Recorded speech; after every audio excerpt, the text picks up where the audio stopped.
You're Locked On NHL, your daily podcast on the National Hockey League. Part of the Locked On Podcast Network, your team every day.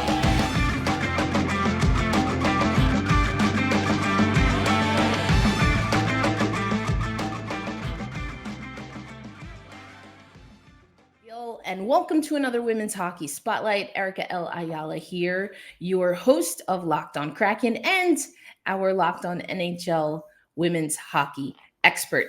We're going to talk about the PWHL. We're going to talk about some major superstars that are getting on the board and those who aren't. And we'll close out talking about the U18 tournament, maybe some surprises there as well. Let's start with the PWHL in their first week of play named their first ever 3 stars of this league, and Grace Zumwinkle from Minnesota, Alex Carpenter from the New York team, and Corrine Schroeder from New York are your 3 stars. Let's start with Schroeder. She notched the first ever shutout in PWHL history, getting a 29-save shutout over PWHL Toronto on January 1st. And Schroeder, of course, was amazing for the Boston Pride in the PHF coming out of Boston University. She also played at Quinnipiac. And actually, Corrine Schroeder will be inducted into the 2024 Women's Beanpot Tournament Hall of Fame. So congratulations to the netminder now with PWHL New York. We'll have a little bit more on the Beanpot as we get into our upcoming women's hockey spotlights. Let's now go to second star of first week of PWHL action. That was Alex Carpenter. Now, Carpenter also played for the Boston Pride several years ago at the time, the NWHL, and then, of course, played in China and with Team USA. But her 2 goals and 1 assist, 3 points overall performance in week 1 got her second star. Carpenter was the player who was able to win the puck back for PWHL New York and assist Ella Shelton, who got the first ever goal in PWHL history. And then finally, in her first pro year, in her first pro season, Grace Zumwinkle, the right winger from Minnesota, 4 goals and 2 game winners, and the first ever hat trick in PWHL history. She is the first star of week 1. Now, the season opener over for Minnesota was a win over Boston, and Zumwinkle again was able to help the Minnesota team get over Boston in a 3-1 victory. Now, we're going to talk a little bit about the standings and where everyone is. But since we talked about a hat trick, let's go to the game I was able to go to on Wednesday at UBS Arena, the home of the Islanders. It was the eve before the Islanders took on the Toronto Maple Leafs. You could actually see the Maple Leafs coming in as we were getting ready for the PWHL game. This was Corrine Schroeder in net again for PWHL New York, but a very different outcome. A 5-2 win for Montreal. They're doing pretty well. We'll get into the standings in a minute. But I think not only was it surprising that Schroeder let in 5, and, I was at that game. Eye test is telling me that Schroeder had to do a lot of scrambling in front of net. So it's not the first or even the second save, but the 3rd, 4th, 5th bite of the apple, if you will, for Montreal that was going in, which included, and one of those I should say is an empty net goal. And the 3rd goal for Marie-Philippe Poulin and her hat trick. She gets the first ever Montreal hat trick, the 2nd ever in PWHL history. We don't have the stars of the week. They'll be announced every Monday, but you have to think for week 2, Marie-Philippe Poulin is on the list. Now, MPP, as she's lovingly known, or Captain Canada, for some people who know her history at the Olympics and IIHF tournaments, we saw that Marie-Philippe Poulin in the first 2 games for Montreal wasn't necessarily getting on the score sheet, and some people were wondering what was going on there, but have no fear. Captain Clutch is here. She comes up big for the Montreal squad. And as always, is just a very humble person, giving all praise and credit to her teammates. I actually got to catch up with Marie-Philippe Poulin after the game.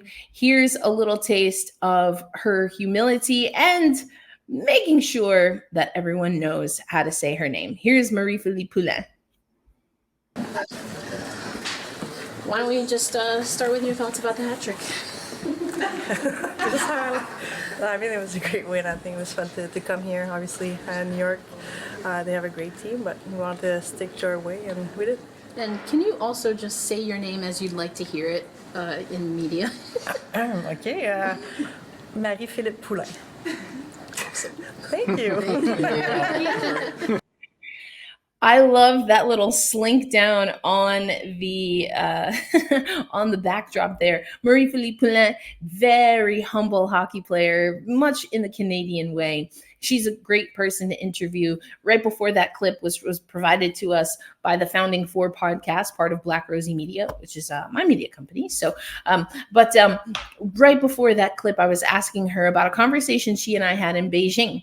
And in Beijing, Marie-Philippe Poulin, coming out of the COVID pause for all of us, but especially for athletes, Marie-Philippe talked to media about how she wanted to put an emphasis on being able to communicate differently and even better with her teammates. She also said she wanted to communicate more effectively and be a better defensive player. And I asked her right before she pronounced her name for us, I asked her a little bit about how those goals that she had for the Beijing Olympic tournament will translate now that she's with the PWHL Montreal team. And I thought she had an interesting response, including that now that there's more consistency of play, now there's definitely more consistency of play for someone like Marie-Philippe Poulin, who played in the PWHPA, where they only played a couple of games a month. I actually also spoke to Alexa Grushow just casually, and she kind of mentioned that going from the PWHPA to now they're playing effectively like a Tuesday, Saturday, or, you know, a Thursday, Monday schedule, depending. It's a change. It's a change for the players. It's a change for the coaches, for the entire staff. And so right now we are seeing teams, for the most part, integrate their lineups. There's a lot of changes. Corey Cheverie is the head coach of the Montreal team. She talked about even changing lines in the middle of the game. They did have what will be the longest training camp that this league will ever see in the lead up to the inaugural season, but they're not expecting that they'll have a month plus next season and the seasons beyond. So it's really going to be a balance, as it is with all professional hockey, all professional sports. And I liked what Ella Shelton and Jesse Aldridge were saying to us in the media scrum after the PWHL New York lost to Montreal and Marie-Philippe Poulin. But they said the team that gets their chemistry going first is likely going to be more successful. And the New York team's struggling with that a little bit. I'm going to head up to their practice today on Friday, so I'll have more reporting. So make sure you check on Locked On NHL on our YouTube page in the community tab, or shorts if you want a little bit more women's hockey coverage. And of course, you can follow Black Rosie Media, which includes the Founding Four podcast, which is a women's hockey podcast. Okay, let's take you to PWHL leaders, because we're not seeing necessarily until recently Marie-Philippe Poulin pop up on the stats page and stats leaders, but she's there now, trust and believe. But it's some of the younger talent, and again, young talent and or talent that's had more games played in the last 4 seasons.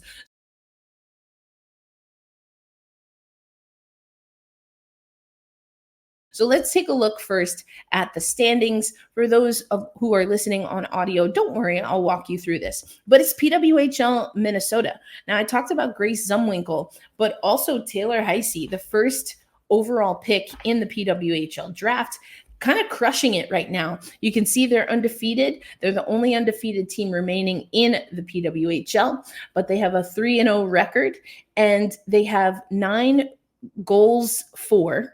So they've scored 9 in their 3 games, and they have gotten those goals by just 4 goal scorers. So Grace Zumwinkle, Taylor Heisey, you have Kendall Coyne Schofield also got on the board for Minnesota. They've only given up 3 goals in their 3 games. So that's pretty good for PWHL Minnesota.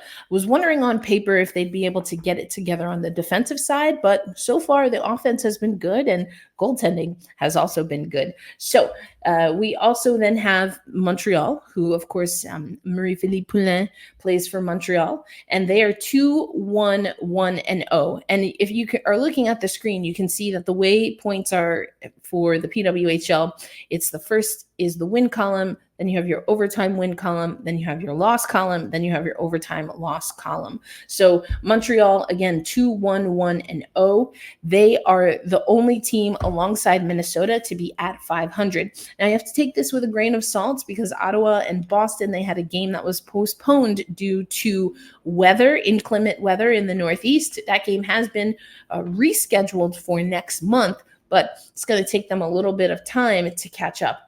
So there are 4 teams that have played 3 games, which includes the New York team, the aforementioned New York team, Toronto, as well as Minnesota and Montreal. New York is holding on right now, at least, to that 3rd spot. They are 1-0-2-0, 8 goals for. They've across 6 different scores, but they've also given up 8 goals. We talked about Corinne Schroeder having a little bit of a tough go after the shutout. Then you have Toronto, where they have 4 different goal scorers for Toronto, 4 goals for. Toronto is 1-0-2-0. Sarah Nurse, one of those stars we were expecting to see big things from, got her first goal the other night against Minnesota for Toronto, so it's good to see her on the board. Then we go to Ottawa. Again, they just have that one loss and overtime loss, and so they have 2 goals for across 2 goal scorers. They have given up 3 goals. They lost in overtime to Montreal 3-2. But again, only 1 game played. And then that leaves us with Boston, who has the one overtime, the one loss outright to Minnesota. They are 0-1-0. 2 goals for. They've also given up 2 goals. But similarly to Ottawa, they've only played 1 game with the cancellation, but they will have some games this weekend. This weekend, we'll have Ottawa at Toronto. That should be a good one. And then Boston at Montreal. And then we have some Tuesday games as well. But let's get into the standings or the stats and the leaderboard.